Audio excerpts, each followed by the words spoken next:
अपने हाथों को उठाओ। सर्वशक्तिमान परमेश्वर, तेरी प्रेजेंस में आज तेरा वचन मेरी जिंदगी में 100 गुना फलों को लेके आए। आज जो कुछ मैं सुनो, मैं इसे अंदरूनी आंखों से ग्रहण करूं, वो देखता हुआ जो दुनिया नहीं देख सकती,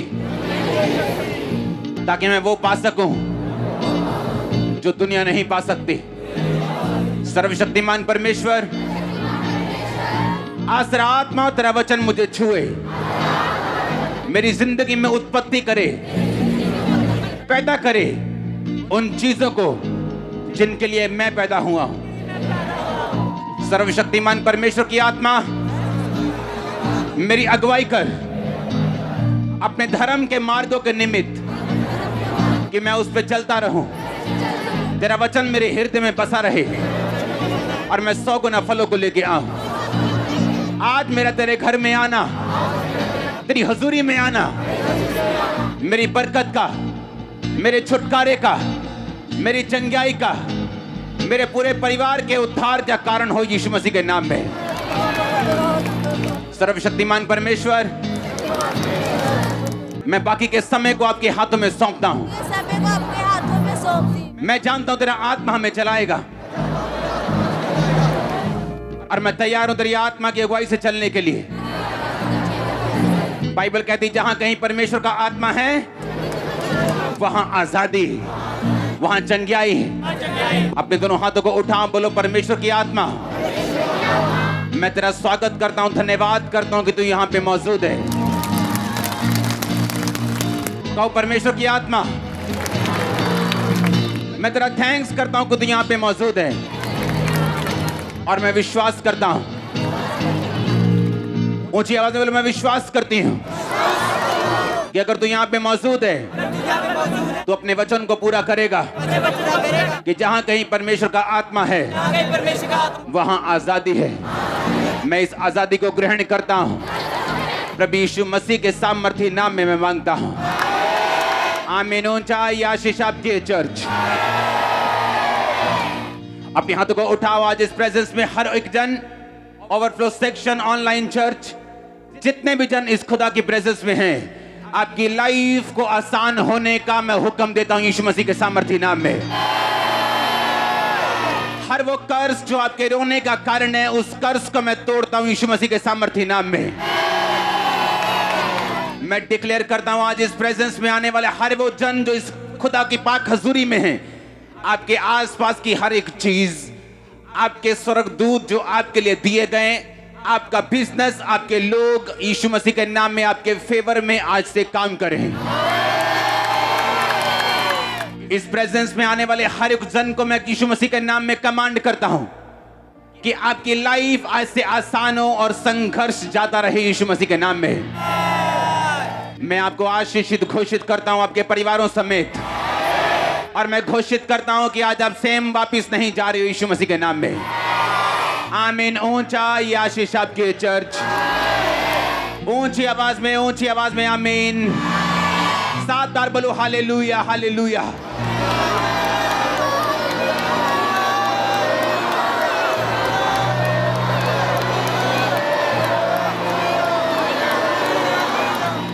आमीन। स्वागत है यीशु मसीह की प्रेजेंस में। मुझे पूरा विश्वास है आप सेम वापस नहीं जा रहे हो। बैठ जाओ अपने शरीर में, आत्मा में आप मेरे साथ खड़े हैं। अपने पड़ोसी को बोलो, बिना वचन तू चंगाई को भी संभाल नहीं सकता। बिना वचन के तू बरकत पा तो सकता है लेकिन उसे संभाल नहीं सकता। बिना वचन के तू बरकत पा सकता है लेकिन हो सकता है तू नरक चला जाए। इसीलिए वचन को सुन, ताकि तू बरकत भी पाए, तू चंगा भी रहे और तू अनंत जीवन का अधिकारी भी रहे। प्रभु यीशु मसीह के सामर्थी नाम में हम मांगते हैं। याद रखो, जिस दुनिया में आप रहते हो, ये दुनिया एक फेक दुनिया है। क्या ये दुनिया? ये एक नकली दुनिया है। और अब जैसे जैसे ये दुनिया आगे बढ़ती जा रही है, ये और नकली होती जा रही है और करप्ट होती जा रही है और अंधेरी होती जा रही है, और जितनी जरूरत आपको 2 साल पहले थी परमेश्वर की, अब आपको 10 गुना ज्यादा जरूरत है परमेश्वर की। अगर आप इमेजिन, अगर आप एनालाइज करें, अगर आप देखें अपने आसपास, इस महामारी के आने के बाद और जो घटनाएं दुनिया में हो रही उसके बाद, अगर आप एनालाइज करें, अगर आप देखें, अगर आप अपने दिमाग को चलाएं, अब आपको परमेश्वर की ज्यादा जरूरत है। इस फेक दुनिया में जो प्रमाण मांगती है, जो चिन्ह मांगती है, जो व्यभिचार से भरी हुई है, इस फेक दुनिया में अब आपको परमेश्वर की ज्यादा जरूरत है। अब उतनी जरूरत है कि आप उसके वचन को इतना ध्यान से सुने और उस पर कान लगाएं, क्योंकि ये वचन पर कान लगाना और इसको ध्यान से सुनना, ये आपकी पास्टर की बरकत नहीं, ये आपकी बरकत का कारण है। अब जितना ध्यान आप 2 साल पहले लगाते थे, आपको उससे अधिक ध्यान देना होगा और उस पर चलना होगा। अगर आप उन चैलेंजेस से, उन चुनौतियों से पार आना चाहते हो, जो अब आपकी लाइफ में, जो अब इस दुनिया में, इस देश में, पूरी वर्ल्ड में जो चैलेंजेस, जो चुनौतियां चल रही है, अगर आपको उनसे पार आना है, आपको पहले से अधिक ध्यान देना होगा। पहला राजा 13 उसकी 28 और 29 आयत में लिखा, तब उसने जाकर उस जन का शव मार्ग पर पड़ा हुआ और गधे और सिंह दोनों को शव के पास खड़े हुए पाया, और यह भी कि सिंह ने ना तो शव खाया और ना ही गधे को फाड़ा। तब उस बूढ़े नबी ने परमेश्वर के जन का शव उठाकर गधे पर लाद दिया और उसके लिए छाती पीटने लगा और उसे मिट्टी देने लगा और अपने नगर में लौटा ले आया। बाइबल कहती है, एक यंग प्रॉफिट, एक जवान परमेश्वर के जन को परमेश्वर ने कहा, जा और उस राजे को बता कि उसने पाप किया और मैं उसके घराने को खत्म कर दूंगा। यंग प्रॉफिट गया और परमेश्वर ने कहा, तू रास्ते में ना तो पानी पिएगा, ना तो वहां रोटी खाएगा। जैसे ही राजा को तू मैसेज दे देगा, तू वहां से वापस भाग के आ जाएगा, और जिस रास्ते से जाएगा उस रास्ते से तू वापस नहीं आएगा, कहीं और से जाएगा और कहीं और से आएगा। क्योंकि परमेश्वर को मालूम था, अगर ये इस रास्ते से जाएगा और इतना बड़ा मिरेकल करेगा और वापस जब इसी रास्ते से आएगा, तो लोग हाय हेलो करेंगे, इसको बिठाएंगे, इसको खाना खिलाएंगे, इसको डिस्ट्रैक्ट करेंगे। परमेश्वर ने कहा, जिस रास्ते से गया उस रास्ते से मत आना, किसी और रास्ते से आना, रास्ते में रोटी नहीं खाना, पानी नहीं पीना। और बाइबल कहती है, जब वो राजा के पास गया और राजा ने जब उस नबी को उसका मैसेज सुनकर गुस्सा किया और अपना हाथ बढ़ाया कि इसे पकड़ लो और मार दो, जैसे ही राजा ने अपना हाथ बढ़ाया, उसका हाथ खड़ा हो गया, उसको लकवा हो गया, और राजा को यकीन आ गया कि ये नबी परमेश्वर ने खड़ा किया। और राजा ने उस नबी की बात को सुना और नबी वापिस जा रहा। लिखा है, एक बूढ़ा नबी उसके पास आके बोलता है, कहता कहां जा रहा है? उसने कहा, वापिस जा रहा हूं। उसने कहा, परमेश्वर ने मुझे मैसेज दिया तेरे लिए कि आ तू रोटी खा और पानी पी। और वो डिस्ट्रैक्ट हो गया और उसके घर जाके उसने खाना खाया और पानी पिया, और परमेश्वर का वचन पहुंचा, तूने मेरी आज्ञाओं को तोड़ा, अब तू जीवित नहीं रहेगा। और वो रास्ते में बाइबल कहती जा रहा था, गधे के ऊपर एक शेर निकला, उसने उसको मार दिया। और जब वो बूढ़ा नबी आके उसकी लाश को देखता है, तो शेर ने ना तो उसको खाया, ना ही गधे को मारा, और गधा उसके पास खड़ा था और जवान नबी मरा हुआ था। क्योंकि शेर जब भी शिकार करता है वो खाने के लिए करता है।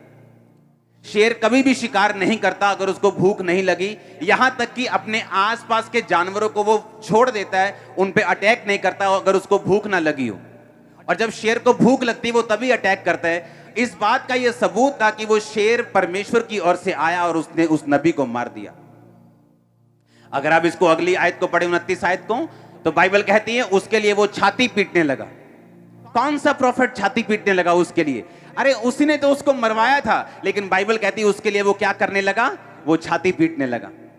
और जब लोग उसको देखते होंगे छाती पीटते हुए और यही सोचते होंगे कि ओ ये कितना दुखी है, ओ कितना दुखी है ये परमेश्वर का, देखो कितना दुखी है बेचारा, देखो कितना इसको दुख लगा है। और लोगों को यही नहीं पता कि यही इसका किलर है, यही इसका कातिल है, और यही इसको डिस्ट्रैक्ट करने वाला है। आप एक ऐसी दुनिया में रहते हैं जहां कोई भी आपको डिस्ट्रैक्ट कर सकता है। जब तक आपकी आंखें, आपका दिमाग पूरी रीति के साथ, पूरी डिजायर, पूरी इच्छा, पूरे तन, पूरे मन के साथ आपका ध्यान अगर परमेश्वर के वचन पे नहीं लगा हुआ, तो शैतान, बाइबल कहती है, आपको फाड़ने के लिए और खाने के लिए तैयार है। इसलिए मैंने कहा आप एक फेक दुनिया में रहते हैं। आप ऐसी फेक और नकली दुनिया में रहते हैं जहां आपको यह मालूम नहीं कि जिन लोगों के लिए लोग रो रहे हैं वही उनके कातिल हैं। आपको कुछ नहीं पता क्या हो रहा है दुनिया में। जो लोग देखते आए होंगे बोलते होंगे, हो कितना दुखी है, कितना दुख लगा है इसको, और कितना रो रहा है देखो ये। लेकिन उनको मालूम नहीं कि यही उसका कातिल है। इसी ने झूठ बोला था कि परमेश्वर ने मुझे कहा आ मेरे साथ रोटी खा पानी पी, और उस जवान नबी को उसने मरवा दिया। और जवान नबी को मालूम था कि परमेश्वर अपनी इच्छा को ऐसे नहीं बदलता। उसे मालूम था बिलाम की स्टोरी को परमेश्वर ने उसे मना किया जाने के लिए, लेकिन वो अपनी इच्छा शक्ति से फिर गया। अपने ढीठ पुणे के कारण बार बार परमेश्वर को पूछता गया, प्रभु मैं जाऊं, जबकि उसे मालूम था प्रभु एक बार मना कर चुके हैं। उसे मालूम था ये परमेश्वर की मर्जी नहीं है कि मैं रोटी और पानी खाऊं, लेकिन पेट, लेकिन भूख, लेकिन शरीर की इच्छाएं, लेकिन वो अभिलाषाएं, वो शरीर की, वो आंखों की, वो जीविका की, वो पैसों की, उसको डिस्ट्रैक्ट कर दिया और वो मारा गया। अगर आप इस दुनिया के धोखे से बचना चाहते हो, अब आपको उतना ध्यान वचन पर लगाना होगा जितना आपने अपनी लाइफ में कभी नहीं लगाया। अगर आप बचना चाहते हो अब इस दुनिया में जहां अंधेरा बढ़ चुका है, आपको इतना ध्यान लगाना होगा जितना आपने कभी नहीं लगाया। यीशु मसीह, बाइबल कहती है, एक जगह अपने चेलों के साथ आ रहे थे, मिरेकल करके, बड़ा चमत्कार करके, लोगों को 5-5 हजार लोगों को खाना खिला के, 5 रोटियां 2 मछलियां 5,000 लोगों को, यानी 5,000 बंदों को, यानी 20,000 लोगों को खिला के आ रहे थे। तो बाइबल कहती 5,000 पुरुष थे और स्त्रियां और बच्चे भी थे।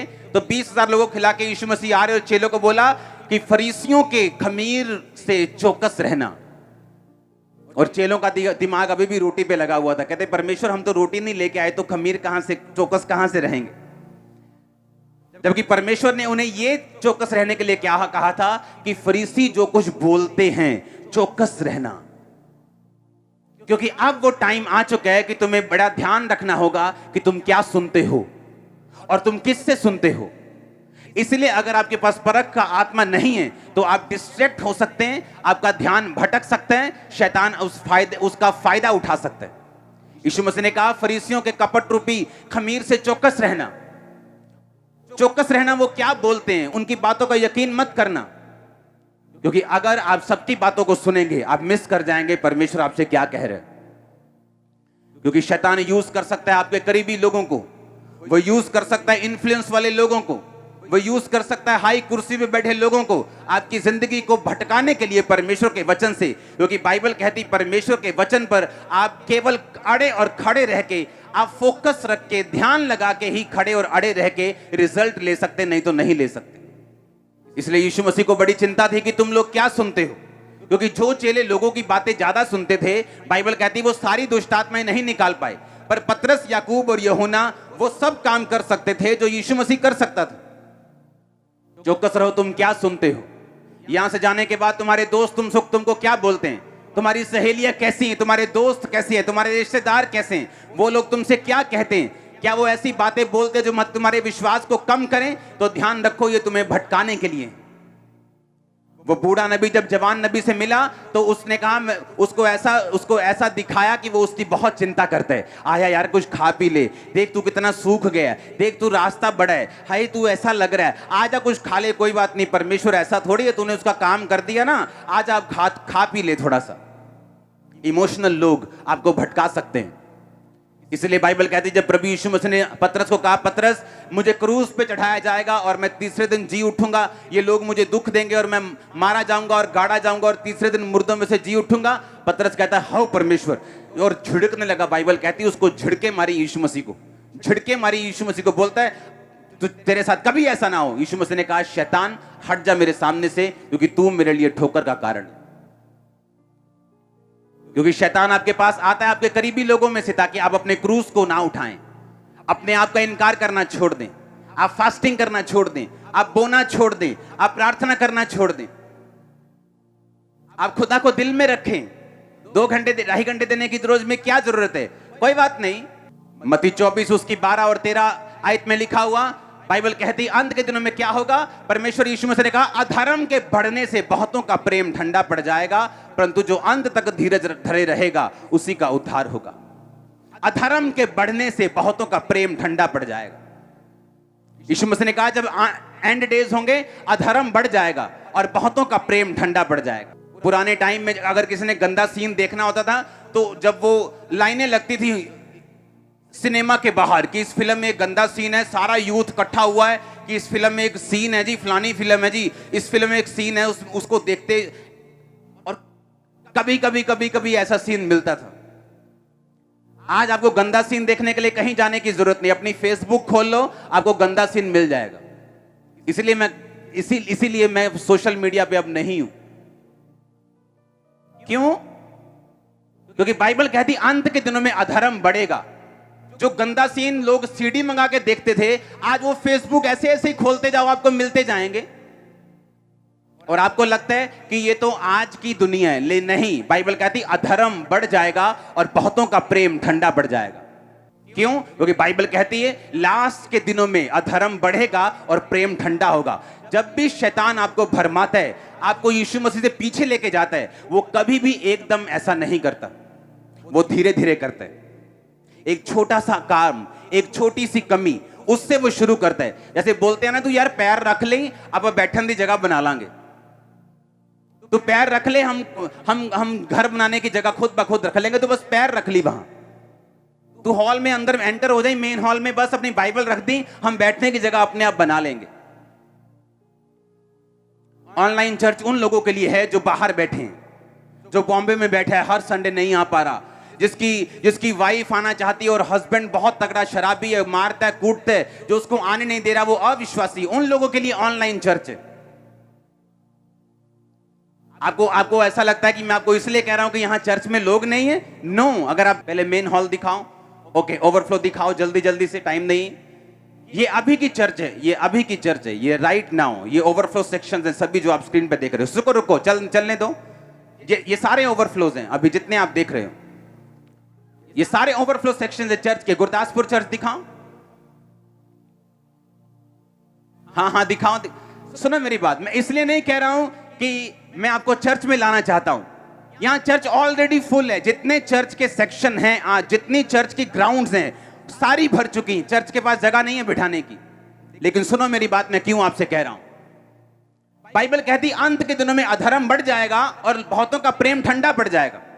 और ठंडा ऐसे नहीं कि वो यीशु मसीह का इनकार कर देंगे, मतलब घर में बैठे हैं, हाँ ले आई यार दाल, ले आई यार, भुख लगी यार, और कोई नहीं हले वचन आने वाला, चाह तू हले वर्शिप चलती कोई नहीं। अब दालें चल रही हैं, परोंठियां चल रही हैं घर पे। अब वचन के टाइम पे ज्यादा ध्यान दिया जा रहा है, वर्शिप के टाइम पे नाश्ता चल रहा है, बीवी कुकर की सीटियां मार रही है, बेटा नहा रहा है और छोटी बेटी पॉटी कर रही है, ये घरों में चल रहा है और शर्म आनी चाहिए। ऑनलाइन चर्च उन लोगों के लिए है जिनको पास रियल रीजन है, जो खुदा को कह सकते हैं परमेश्वर देख मैं दूर रहता हूं, मैं 5000 किलोमीटर दूर रहता हूं, मैं नहीं जा पाऊंगा, लेकिन मैं तेरे वचन से दूर नहीं रहना चाहता। उन लोगों के लिए नहीं है। अगर आज रात को इन लोगों को हार्ट अटैक हो जाए, तो रात को 2 बजे अगर हार्ट अटैक हो, 2:15 में ये गाड़ी के अंदर बैठे होंगे और हॉस्पिटल पहुंचे होंगे। लेकिन चर्च के लिए एक ऑटो ढूंढने में इनको 3 हफ्ते लगते हैं कि ऑटो वाला नहीं मिला। इसलिए परमेश्वर ने कहा अंत के दिनों में, लिखो, अधर्म के बढ़ने से बहुतों का प्रेम ठंडा पड़ जाएगा। उसने ये नहीं कहा प्रेम खत्म हो जाएगा, उसने ये नहीं कहा वो यीशु मसीह का इनकार कर देंगे, उसने ये नहीं कहा कि वो यीशु मसीह को भूल जाएंगे, उसने ये नहीं कहा, उसने कहा प्रेम ठंडा हो जाएगा लोगों का। 2030 में चाइना इस दुनिया का सबसे बड़ा क्रिश्चियन देश होगा। मालूम क्यों? आपको लगता है अमेरिका होगा, किसी को लगता है ये देश होगा। चाइना इस दुनिया का सबसे बड़ा क्रिश्चियन देश होगा।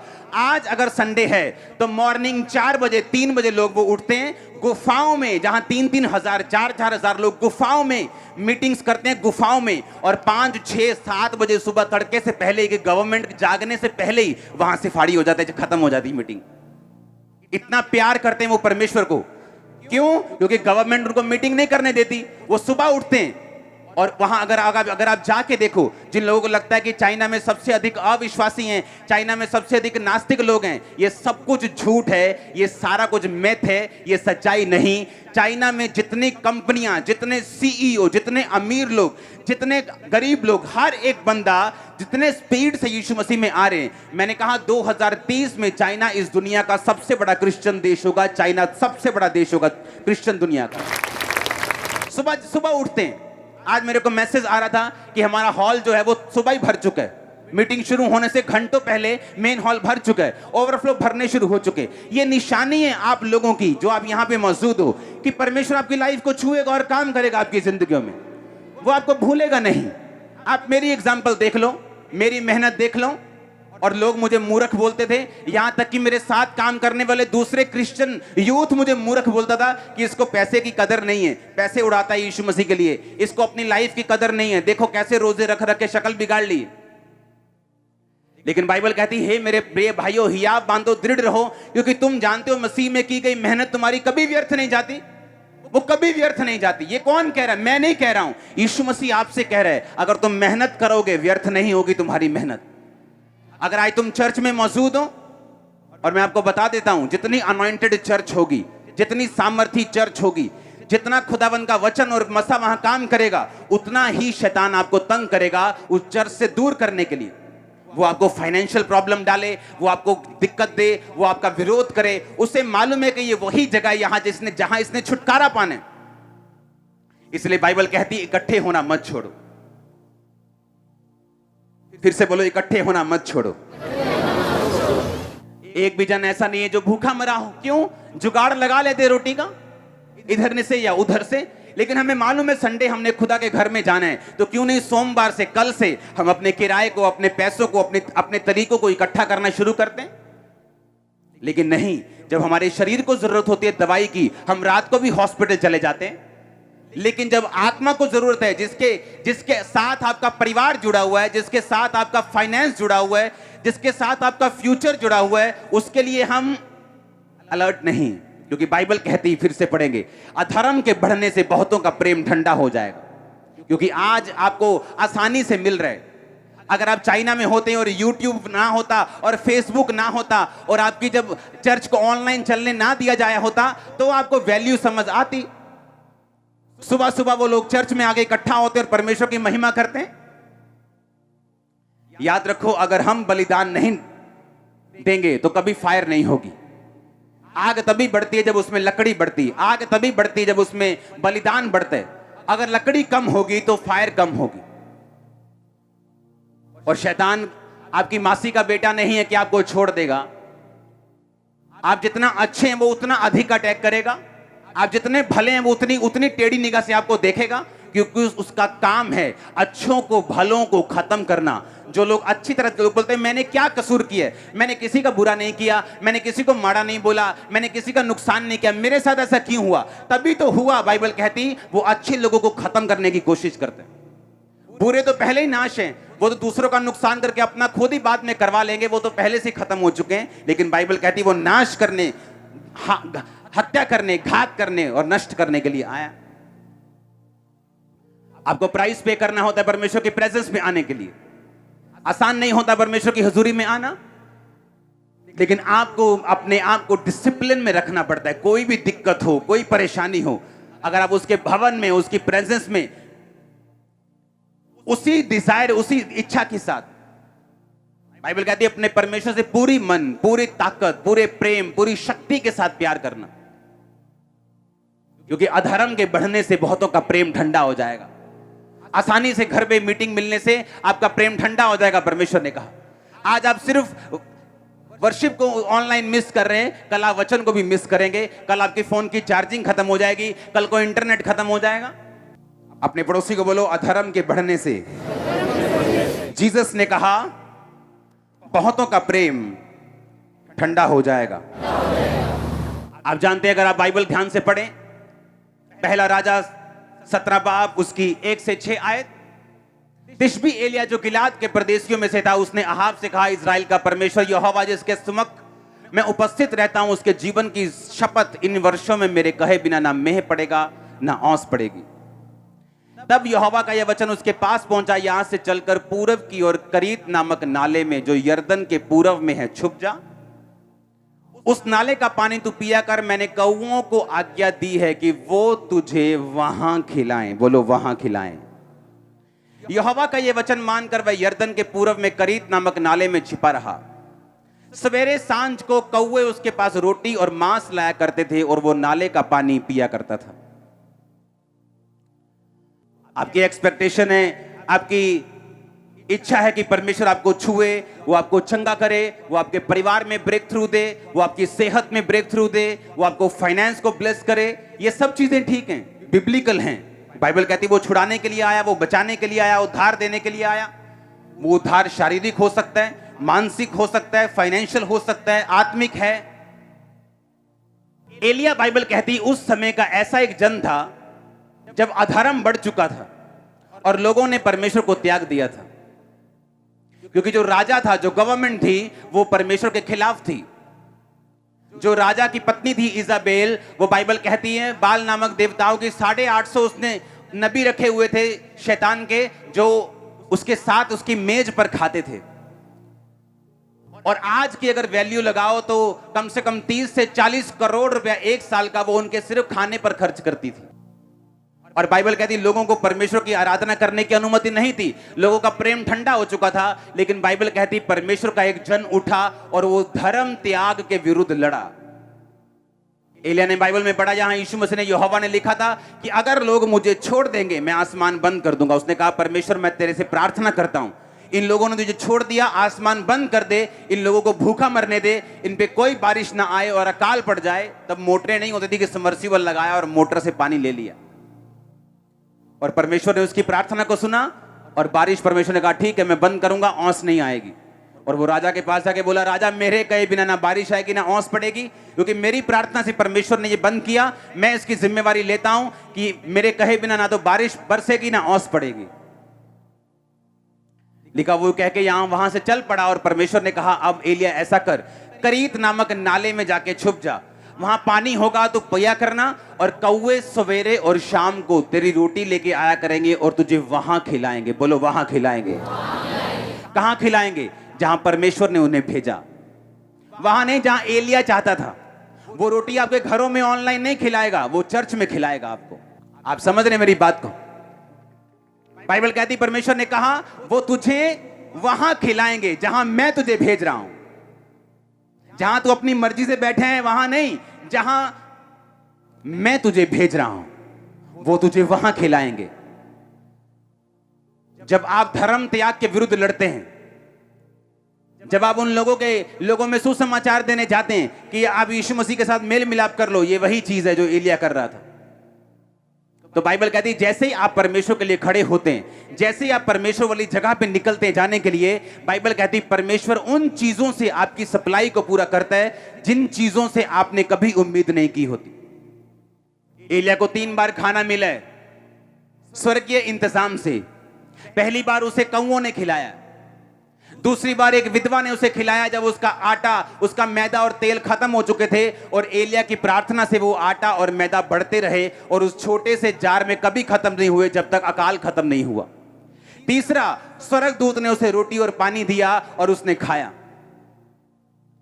अगर आप कौओं की बात सुने तो कौए ऐसा जीव हैं जो इंसानों से डरते हैं, इंसानों के पास नहीं जाते, और ऐसा जीव है जो इंसानों से चुराते हैं, ढाबों से चुराते हैं, आपके घरों से चुराते हैं। आपके घर में कहीं कभी कौवा 10 किलो की थैली रख के गया आटे की? कभी चिकन तंदूरी रख के गया हो आधा? हाँ, मटर पनीर रख के गया हो? ऐसा हुआ है कभी?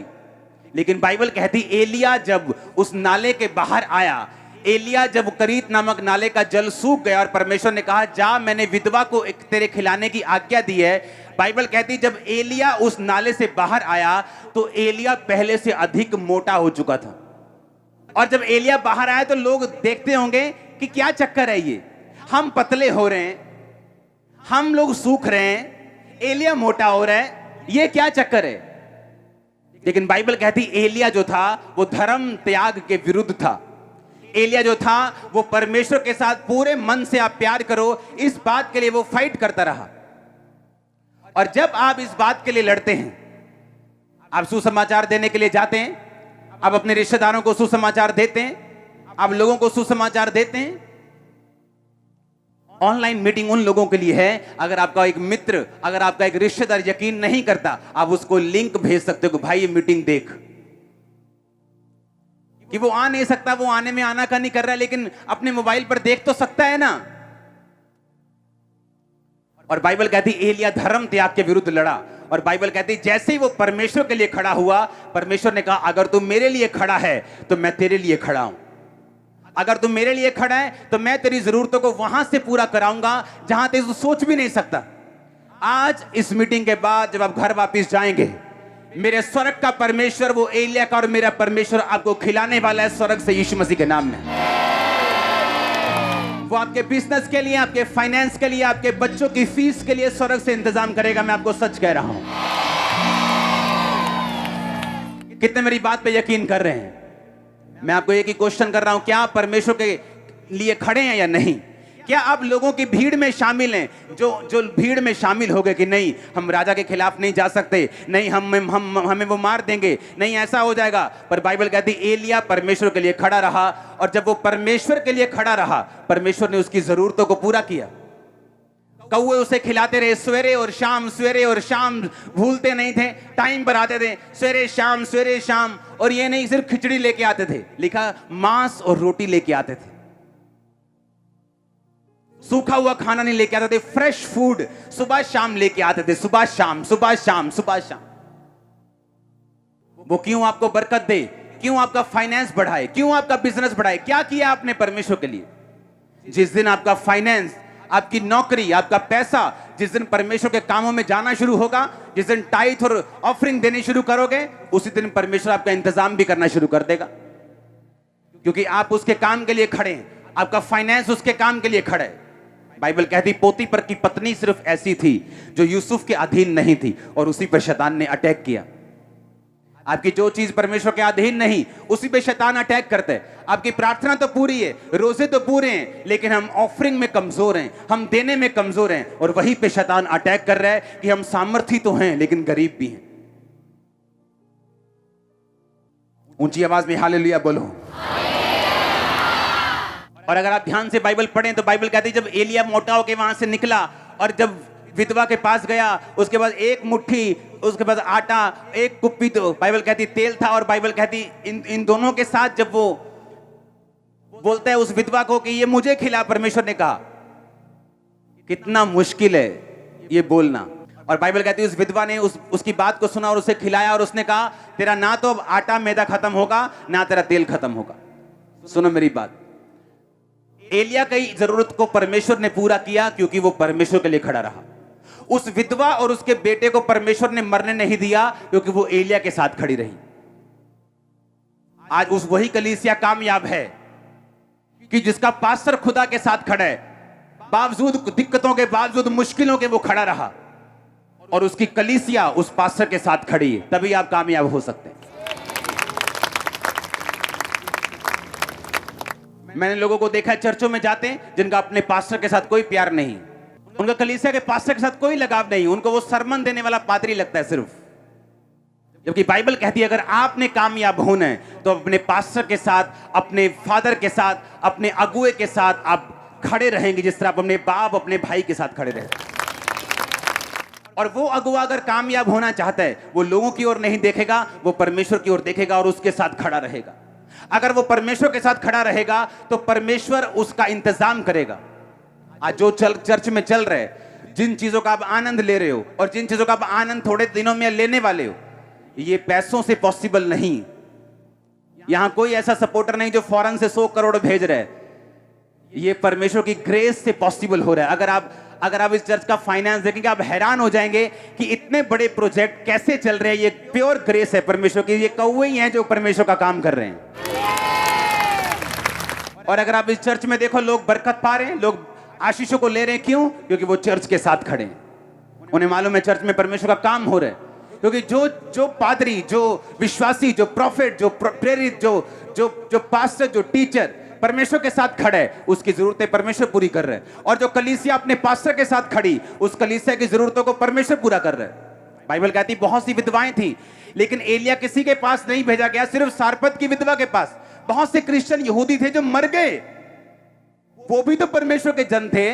वो कई विधवाएं थी, उनके कई इकलौते बेटे थे, उसी काल में वो मर गए। बाइबल कहती है क्योंकि परमेश्वर पक्षपात करने वाला परमेश्वर नहीं है, उसने सबके लिए काम नहीं करना। बाइबल कहती है वो उन लोगों के लिए काम करता है जो अपने विश्वास को दिखाते हैं। उसी विधवा ने उसे खिलाया। बाइबल कहती है वो लकड़ी बीन रही थी कि मैं लकड़ी बीनूं, इस एक मुट्ठी मैदा से और तेल से जो रोटी बने मैं और मेरा पुत्र खाएं और मर जाएं। ये उसके मुंह का वचन था। एलिय्याह ने कहा नहीं, पहले मुझे खिला। और बाइबल कहती जब उसने बोया, बाइबल कहती एलिय्याह ने कहा अब तेरा मैदा भी खत्म नहीं होगा, तेरा तेल भी खत्म नहीं होगा। और बाइबल कहती जब तक अकाल रहा वो उस आटे में से और तेल में से खाते रहे। जिस दिन अकाल खत्म हो गया वो आटा और तेल भी खत्म हो गया। अगर जो कलीसिया अपने विजन के साथ, अपने पास्टर, अपने अगुवे के साथ खड़ी है, परमेश्वर उसकी जरूरतों को पूरा करता है। वो परमेश्वर को मालूम है इन्हें मरने नहीं देना। वो सब क्रिश्चियंस की जरूरतें पूरी नहीं करता, वो सब विश्वासियों की जरूरतें पूरी नहीं करता। आपको बहुत बड़ा भुलेखा है, बाइबल च लिखे पंजाबी च कहते हैं ना, भुलेखा पै गया तानू, आप बड़ी भूल में पड़े हो। वो सबकी जरूरतें पूरी नहीं करता, वो सबको चंगा नहीं करता। बाइबल कहती विश्वास से उस 12 साल की लहू बहने वाली औरत ने छुआ और चंगाई को लिया। और शमौन कोढ़ी जिसके घर में परमेश्वर खाना खाने के लिए गए, परमेश्वर पे शक ही करता रहा। अगर ये प्रॉफिट है तो इसको मालूम नहीं जो इसके पांव पड़ रही है वो एक पापने औरत है। अगर ये परमेश्वर का जन है तो ये ऐसे क्यों कर रहा है? अगर ये परमेश्वर का जन है ये ऐसा क्यों कर रहा है? वो शक्की रह के शमौन कोढ़ी का कोढ़ी रह गया। यीशु मसीह आए और चले भी गए और उसे कोई फर्क नहीं पड़ा। यीशु मसीह बाइबल कहता अपने शहर में गए और बड़े सामर्थी काम नहीं कर सके क्योंकि लोगों का विश्वास वहां पे नहीं था। और ऐसी जगह जहां लोगों का विश्वास था, यीशु मसीह के कपड़े के छोर को, धागे को छू के लोग चंगे हो रहे थे। जिन बीमारियों से वैद्य भी उन्हें चंगा नहीं कर पाए, सारी दुनिया की सारी कमाई उड़ा दी, वो भी उन्हें हील नहीं कर पाए। दूसरा पत्रस 2 बाब उसकी 6 से 8 आयत को पढ़ेंगे। सदोम और अमोरा के नगरों को विनाश का ऐसा दंड दिया कि उन्हें भस्म करके राख में मिला दिया, ताकि वे आने वाली भक्तिहीन लोगों की शिक्षा के लिए एक दृष्टांत बने। धर्मी लूत को, जो अधर्मियों के अशुद्ध चाल चलन से बहुत दुखी था, छुटकारा दिया, क्योंकि वह धर्मी उनके बीच में रहते हुए उनके अधर्म के कामों को देख देख कर और सुन सुनकर हर दिन अपने सच्चे मन को पीड़ित करता था। क्योंकि जब वो लोग इस वचन को पढ़ते हैं उन्हें लूत राइट साइड दिखाई देता है कि वो अपने सच्चे मन को क्या करता था? पीड़ित करता था, उसे दुख लगता था, दुखी होता था लूत। हाँ, जहां मैं रहता हूं यहां लोग पुरुषगामी हैं, इन बंदा बंदे के साथ सोता है, लेडी लेडी के साथ सोती है। वहां लोग, बाइबल कहती है, इतना अधर्म था कि परमेश्वर ने नगरों का नाश कर दिया। पर बाइबल कहती है जो लूत था उनके कामों को देख देख कर और सुन सुनकर अपने सच्चे मन को पीड़ित करता था। इच्छा रखना एक बात है, हाय आज बहुत दिल कर रहा है यार चर्च जान दा, प्रभु इन्ना महान है ना, प्रभु इन्ना वधिया ना, खुदा ने तो इन्ने काम कीते आ मेरी जिंदगी च। भाजी चलिए फिर चर्च आज। नहीं यार आज मैं घर ही देखनी ऑनलाइन। ऐसे लोगों के साथ बैठ जाओ और खुदा की बातें सुनो।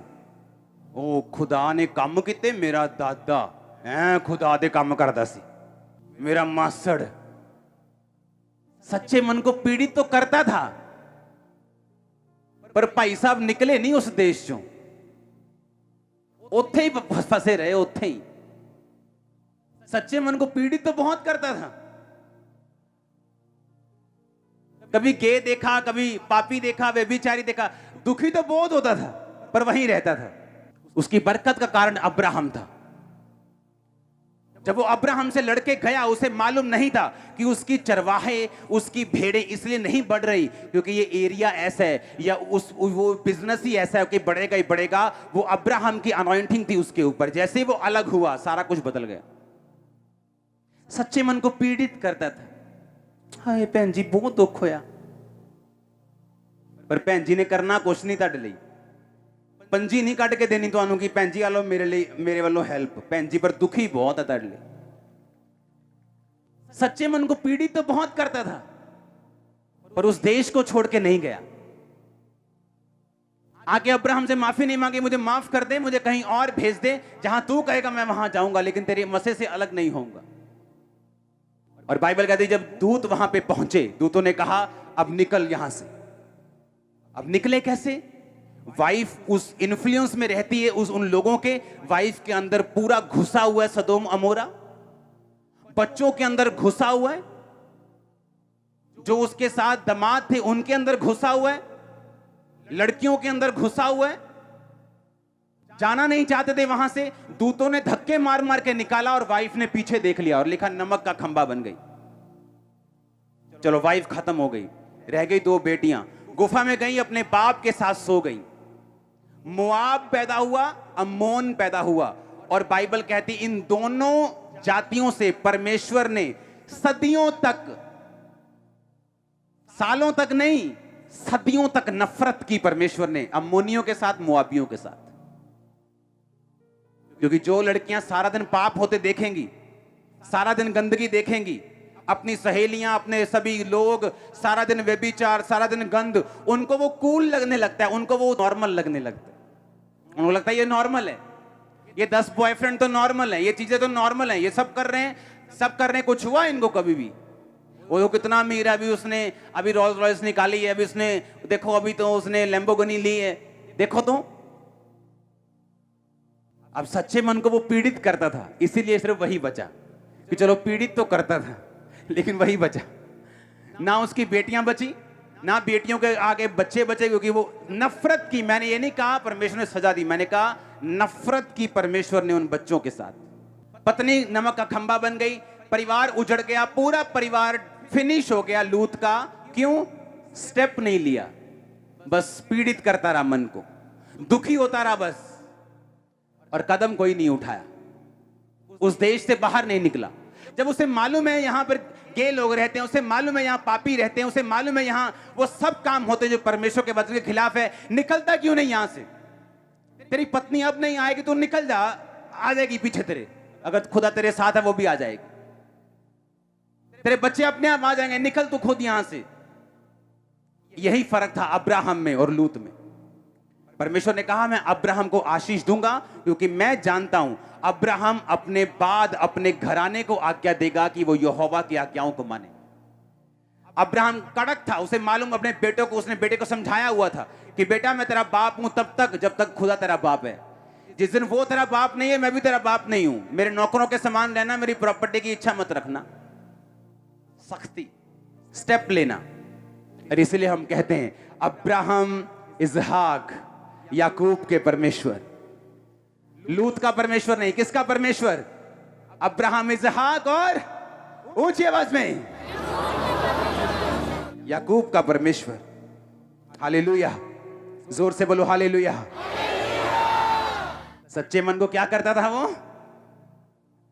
पीड़ित करता था। पर भाई साहब निकले नहीं वहां से, बस पीड़ित ही करते रहे मन को। कि आज बिजनेस डाउन है, पीड़ित कर लिया मन को, लेकिन चर्च नहीं गए, बस पीड़ित कर लिया मन को। वो वचन के डूअर्स को, वचन के मानने वालों को, चलने वालों को, सिर्फ सुनने वालों को नहीं, वो वचन पे चलने वालों को आशीष देता है। आमीन। कान खुल रहे हैं कि नहीं खुल रहे हैं? और ये आप लोगों की बरकत के लिए हो रहा है, क्योंकि जैसे ही आप यहां से वापस जाएंगे, आप दरवाजों को खुलता हुआ पाएंगे। जो दरवाजे शैतान ने बंद किए हुए हैं, आप देखो तो सही। अगर आप परमेश्वर के लिए खड़े हैं या उसके दास के लिए खड़े हैं, उस विजन के लिए खड़े जो परमेश्वर ने दिया हुआ है, ऐसा हो नहीं सकता कि हेवन आपकी सप्लाई को पूरा ना करे। अगर वो आपकी सप्लाई को पूरा नहीं करेगा तो फिर किसकी सप्लाई को पूरा करेगा? अगर वो आपकी जरूरतों को पूरा नहीं करेगा फिर किसकी जरूरतों को करेगा? मत्ती 24:12-13, अधर्म के बढ़ने से बहुतों का प्रेम ठंडा पड़ जाएगा। हालेलुया। मेक श्योर इस लाइफ में जहां सब कुछ फेक है आपके आसपास, आपका ध्यान परमेश्वर के वचन पे खड़ा रहे। आप बाइबल को पढ़ते रहें, आप उन लोगों पे ध्यान देते रहें जो वचन पे खड़े रहने के कारण आशीषित हुए, और उन लोगों पर भी ध्यान देते रहें जो वचन से हटने के कारण शैतान का शिकार हुए। फिर आप परमेश्वर को दोष नहीं दे सकते, क्योंकि जो बच्चा अपने पिता के अधीन है, पिता उसी की रक्षा कर सकता है। अगर वो पिता को छोड़ के चला जाए, वो अपने बच्चे की रक्षा नहीं कर सकता। अगर आप वचन के नीचे हैं, आप अपने बाप के नीचे हैं। अगर आप वचन के नीचे हैं तो परमेश्वर आपकी सुरक्षा भी करेगा, आपके इंतजाम भी करेगा, आपके बच्चों को संभालेगा भी, उन्हें बड़ा भी करेगा, उन्हें अपने जैसा बनाएगा भी। उसे जानता आप कौन सा बिजनेस करते हैं, वो जानता आपको जॉब में कब बढ़ाना है, वो जानते हैं कौन सा स्टेप आपको कब लेने के लिए प्रेरित करना है, वो सब जानता है इन चीजों को। हालेलुया। मेक श्योर अपनी लाइफ को आप दोबारा से फिर से जांचें। हर कुछ दिन बाद अपनी लाइफ को जांचें। मैं जांचता हूं अपनी लाइफ को, हर कुछ दिन बाद, हर कुछ महीने बाद अपनी लाइफ को रीडेडिकेट करता हूं परमेश्वर के लिए, और अधिक डेडिकेशन के साथ, और अधिक डिजायर के साथ। उसने कहा तो अपने परमेश्वर से पूरे मन, पूरी शक्ति, पूरे प्राण, सब कुछ जो तेरे दिल में है, जो तेरे मन में है, जो तेरे शरीर में है, तेरी बुद्धि में है, कहता तू सबसे परमेश्वर से सबसे अधिक प्यार कर। परमेश्वर की सेवा करने की इच्छा, उसकी प्रेजेंस में रहने की इच्छा, उसका काम करने की इच्छा, सुसमाचार देने की इच्छा आपकी जिंदगी में कभी मध्यम नहीं होनी चाहिए। इस आग को जितना बढ़ा के रखोगे, सप्लाई उतनी हेवन से पूरी आने वाली, यीशु मसीह के नाम में पूरी सप्लाई आने वाली। मैं आपको बता रहा हूं, हर वो बैरियर, हर वो रुकावट, हर वो डैम गेट, स्लूस गेट जो डैम के आगे लगा होता है, मैं यीशु मसीह के नाम में आपकी लाइफ पर उसे खुलता हुआ देख रहा हूं। आपके फाइनेंस पे उसे खुलता हुआ देख रहा हूं। आमीन। ऊंचाई आशीष आपके चर्च में ने कहा, मैं उस हीलिंग की नदियों को आपकी लाइफ पे बहता हुआ देख रहा हूं यीशु मसीह के सामर्थ्य नाम में। अपने पड़ोसी को बोलो, खुदा से प्यार कर। बाइबल कहती है जिससे वो प्यार करता है और जो खुदा से प्यार करता है, खुदा उसे छुड़ाता है। भजन संहिता 91 में लिखा, तूने जो मुझसे प्यार किया इसलिए मैं तुम्हें छुड़ाऊंगा। कितने लोग ऐसे जो अपने घर में रोज प्रार्थना करते हैं? हाथ खड़ा करो। जो परिवार समेत प्रार्थना करते हैं वो भी हाथ खड़ा करो। आपको परिवार समेत भी प्रार्थना करनी, आपको अकेले भी प्रार्थना करनी, आपको उसका रिजल्ट नजर आएगा। कोई भी चीज हो, आप थके हो ना हो, कोई काम हो, हमारे बच्चे रात को एक टाइम पे हमें प्रार्थना के लिए खींच लेते हैं, चाहे मैंने ऊपर 8 घंटे प्रार्थना की हो। क्योंकि जिस दिन परमेश्वर के लिए प्रेम ठंडा हो गया, वो ये नहीं कहता खत्म हो जाएगा। उसने ये नहीं कहा तुम परमेश्वर का इनकार कर दोगे। उसने कहा धीरे धीरे ये प्रेम क्या हो जाएगा, ठंडा पड़ जाएगा। अधर्म के बढ़ने से लोगों का प्रेम ठंडा हो जाएगा, और जब ठंडा हो जाएगा शैतान तब अटैक करेगा।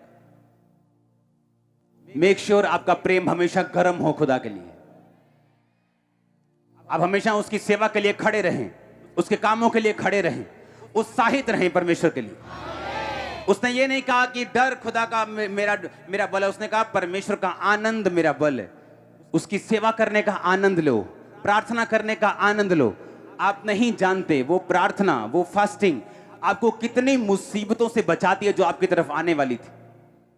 आप नहीं जानते, जब आप परमेश्वर की सेवा के लिए, उसके काम के लिए लग जाते हैं, चाहे वो अपने चर्च के लिए काम करें, अपने अगुए के लिए काम करें, खुदा के लिए काम करें, आप नहीं जानते परमेश्वर कितना आपको बचा के रखता है। क्योंकि वो जानता है अगर ये मुसीबतों में ऐसी फंसा रहेगा तो मेरा काम कैसे होगा।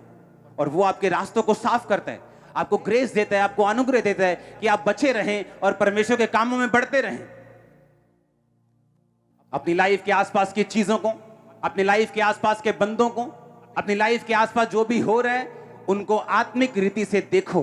कहां पे परमेश्वर काम कर रहा है, कहां शैतान आपकी आग को ठंडा करने की कोशिश कर रहा है, कहां पे वो आपकी आग को बुझाने की कोशिश कर रहा है, कहां पे वो आपकी लाइफ में काम करने की कोशिश कर रहा है। उसे ढूंढो, उसे खत्म करो। वो दिन बहुत नजदीक है, क्योंकि ये कोरोना शोरोना एक दिन आएगा, एक दो बार आके खत्म हो जाएगा। आप देखेंगे कि भीड़ नहीं, एक मास भीड़ खुदावंद के भवनों में आपको मिलेगी। मास गैदरिंग, मास गैदरिंग। अगर अंत के दिनों में शैतान काम कर रहा है तो परमेश्वर उससे ज्यादा काम कर रहा है। वो हीलिंग पहले से ज्यादा कर रहा है। मिरेकल्स कितने दिग नंबर्स में हो रहे हैं। पहले एक गवाही सुनने के लिए लोग गांव में जाते थे, गांव में पता लगता था इसकी गवाही है। इंटरनेट, यूट्यूब होता नहीं था, फेसबुक था नहीं, एक गवाही मालूम होती थी फलानी चर्च में एक गवाही हुई। उसको सुनने के लिए लोग ऑटो करा के उसके घर ढूंढ ढूंढ के उसे गांव में जाते थे। लेकिन आज आप हजारों टेस्टिमनी हर संडे सुनते हैं। अगर अंत के दिनों में शैतान काम कर रहा है, क्योंकि परमेश्वर ज्यादा काम कर रहा है, ज्यादा रूहें बच रही हैं। अपने हाथों को उठाओ। थैंक यू जीसस बोलो।